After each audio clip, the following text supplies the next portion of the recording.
కుమ్మరారంలో division committee సమావేశాలు జరుగుతున్నాయి. అప్పుడు మనం ఎక్కడున్నాం? లోపల నక్సలైట్గున్నాం. అయ్యగారు, ఏంది అయ్యగారు మీరు నక్సలైట్గా కూడా చేశారా అంటే, ఎస్, అన్నము కోసమే నక్సలైట్గా తిరిగినా నేను. ఫస్ట్ టార్గెట్ మా నాన్ననే చంపేద్దాం అనుకున్నా. నా జీవితాన్ని నాశనం చేసిండు, నన్ను రోడ్డు మీద పడేసిండు,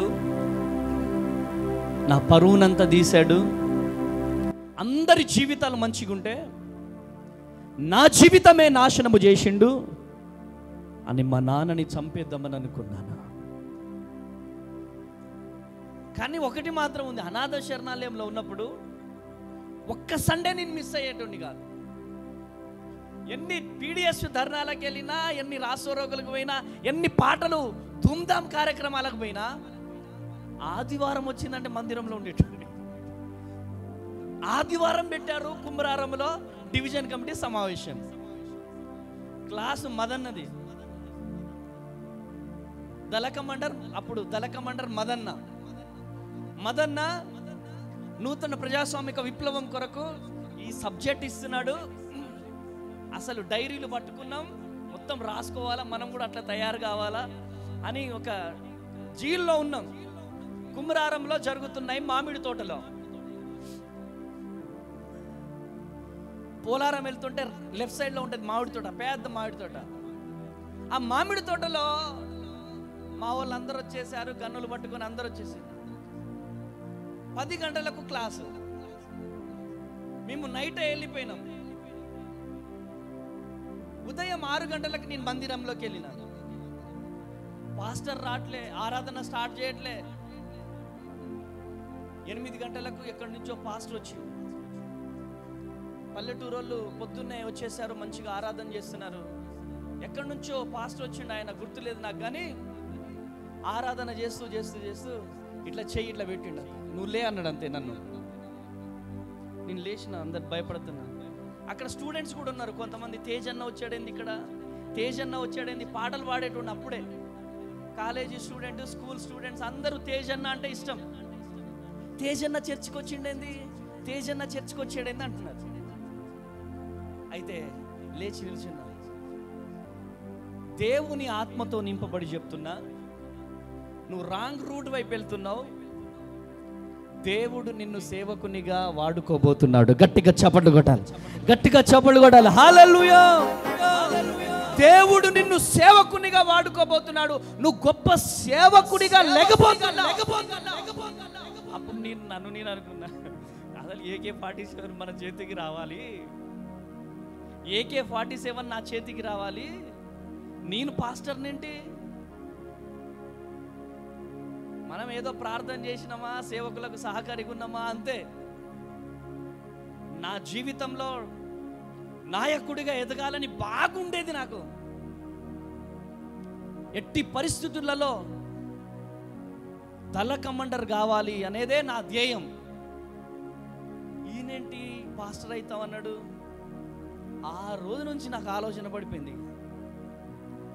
ఎంత ఇంట్రెస్ట్గా డైరీ పట్టుకున్నానో, పెన్ను పట్టుకుని, మళ్ళీ red pen, blue pen, highlight అంశాలు రెడ్ పెన్నుతో, దళ కమాండర్ చెప్పే అంశాలు రెడ్ పెన్నుతో ఇట్లా అండర్లైన్ చేసుకోవాలా.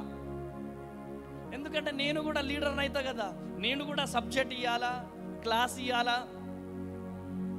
అసలు దళ కమాండర్ వస్తున్నాడు, ఆయన దగ్గర నుంచి మొత్తం నేర్చుకోవాలని నేను అనుకుంటే, ఆ పాస్టర్ లేచి నిలబెట్టి, నీ దర్శనం అది కాదు, నీది సేవా పిలుపు, గొప్ప పరిచర్య దేవుడికి ఇవ్వబోతున్నాడు అన్నాడు. గట్టిగా చప్పట్లు కొడదామా? హల్లెలూయా. షాక్ అయిపోయినా. Body present, mind absent. వెళ్ళి క్లాస్లో కూర్చున్నా, దళ కమాండర్ అన్న వచ్చింది, లాల్ సలాం చేసిందే గుర్తుంది. ఆయన ఏం చెప్పిండు ఏందనేది మైండ్కి ఎక్కలే. ఎంత ఇంట్రెస్ట్గా పోయినో సబ్జెక్ట్ రాసుకోవాలని. అసలు ఎక్సలెంట్ టాపిక్ అన్నమాట అది. ఆ టాపిక్ చెప్తుంటే రోమాలు నిక్కపొడుస్తాయి. అసలు డైరీ, కొత్త డైరీ కొనుక్కున్నా, మంచిగా రెడ్ పెన్ను బ్లూ పెన్ను కొనుక్కున్నా, మంచిగా రాసుకోవాలి సబ్జెక్ట్. నేను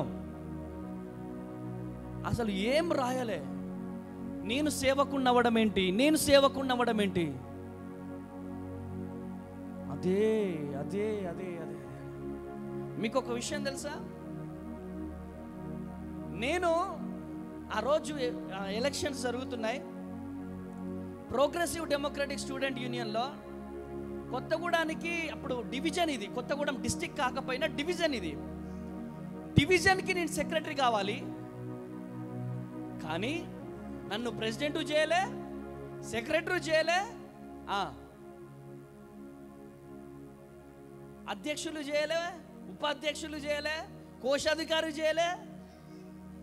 నన్ను ఓన్లీ కమిటీ మెంబర్గా పెట్టారు, డివిజన్ కమిటీ మెంబర్, అంతే.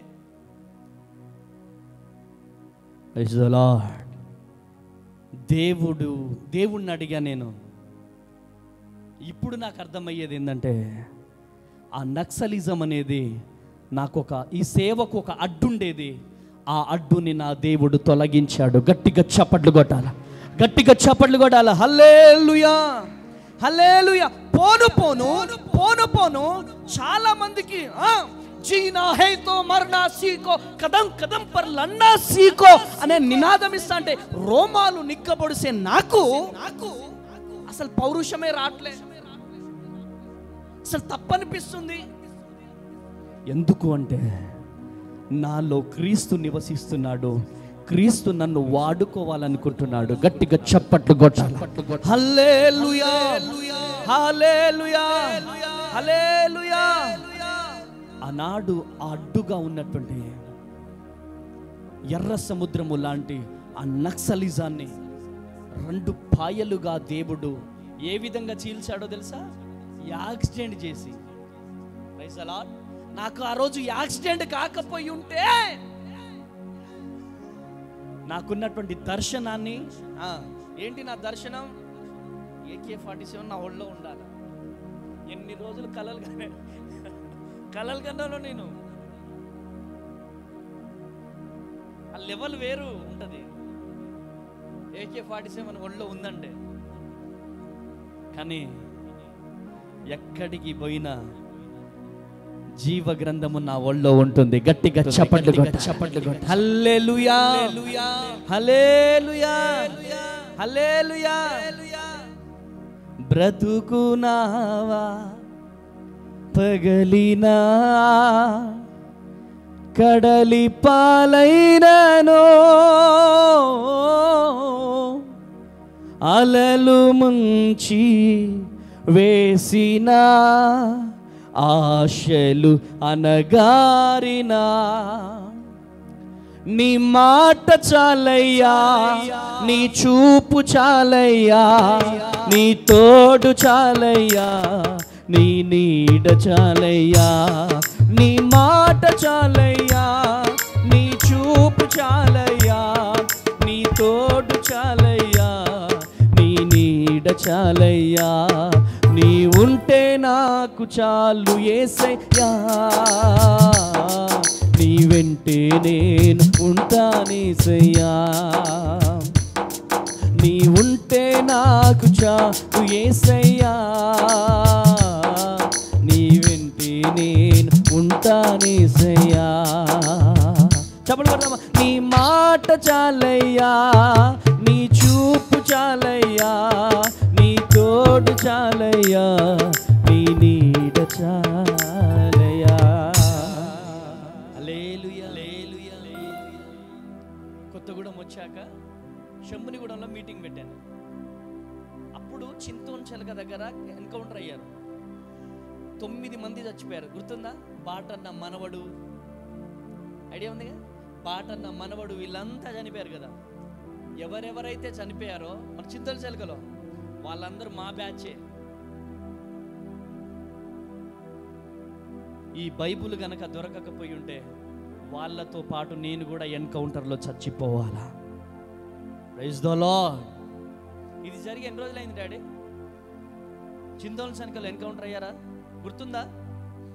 4 years అవుతుంది కదా, 4 years అవుతుంది. 4 years బ్యాక్ నేను చచ్చిపోవాలా ఎన్కౌంటర్లో.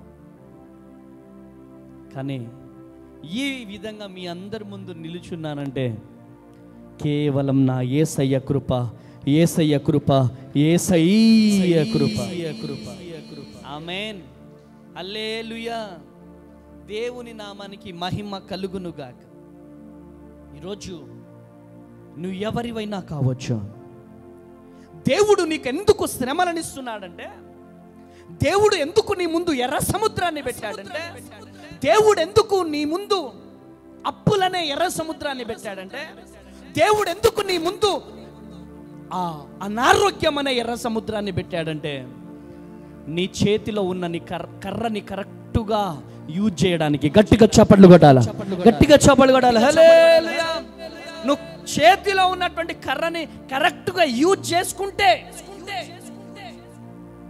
ఎవరి ముందైతే నీ తల దించబడ్డదో, ఎవరి ముందైతే నీ తల ఇలా దించబడ్డదో, వారి ముందే నీ తలని ఇలా లేవనెత్తుతాడు నా దేవుడు. కొట్టు గట్టిగా చప్పట్లో. మా నాన్న ఒక పని చేసిండు. నేను అనాథ శరణాలయం నుంచి వచ్చాక ఒక ఆటో టాప్ చింపినాం మేము నలుగురం కలిసి. తిన్నది అరగక ఒకడున్నాడు, వాడు మా ఫ్రెండు, వాడు పరిగెత్తుకుంటూ ఆటో ఎక్కి ఇట్లా ఇట్లా ఇట్లా చింపేసాడు. ఒక్కడు చేసిన నలుగురికి పడుతుంది కదా స్టోకు, అవునా కదా? ఆ ఇల్లంత అబ్బాయి వచ్చి పంచాయతీ పెట్టిండు. 1000 రూపాయలు దండగేశారు. వినోద్ వాళ్ళ నాన్న 250 తీసుకొచ్చి కట్టాడు. బాబురావు వాళ్ళ నాన్న 1000 రూపాయలు తీసుకొచ్చి కట్టాడు. అశోక్ అనే వాళ్ళ నాన్న 1000 రూపాయలు తీసుకొచ్చి కట్టాడు. మా నాన్న అన్నాడు, వాడు నాకు అసలు పుట్టలేదన్నాడు, వాడు నాకు అసలు కొడుకే కాదన్నాడు. ఊర్లో పెద్ద మనుషులందరూ తలా ఒక చెంప దెబ్బ. రోడ్డు పోయే దారిన పోయే దానయ్య కూడా, తాగుబోతులు కూడా నన్ను కాళ్ళతో తన్నారు, చెప్పులతో నన్ను కొట్టారు 250 కోసం. నేను ఈ భూమి మీద ఎన్ని రోజులైతే బ్రతుకుంటానో అన్ని రోజులు నా జీవితం నేను మర్చిపోలేను. నా బ్రతుకేంటో నాకు తెలుసు. అందరూ కొట్టి వెళ్ళిపోయినారు. మళ్ళీ చింపింది వాళ్ళేనైతే తేజగాడు చేయబట్టే, ఈ గైరాగాడు చేయబట్టే మీరు నాశనం అయిపోతున్నారని చెప్పి నాతో చెబితే ఏడుస్తూ ఉండేవాడిని గుండెలు పగిలిపోయేటట్టు. అందరూ వదిలేశారు. ఎవరు పడితే వాళ్ళు కొట్టేవాళ్ళు. అటువంటి బ్రతుకుని ఈరోజు మీ అందరి ముందు నా దేవుడు సజీవ లెక్కలో కాచి కాపాడి మహిమ కలిగినటువంటి పరిచర్య చేయడానికి దేవుడు నాకు కృప చూపించాడు. నా యేసయ్యకే మహిమ కలుగునుగా, నా యేసయ్యకే ఘనత కలుగునుగా. ఒక కన్న తండ్రే నువ్వు నాకు పుట్టలేదు పోచి అన్నారు, కానీ యేసయ్య నా చెయ్యి పట్టుకొని ఈ కొత్తగూడెం తీసుకొచ్చి మహిమ కలిగినటువంటి పరిచర్యని దేవుడు చేయడానికి నాకు కృప చూపించాడు.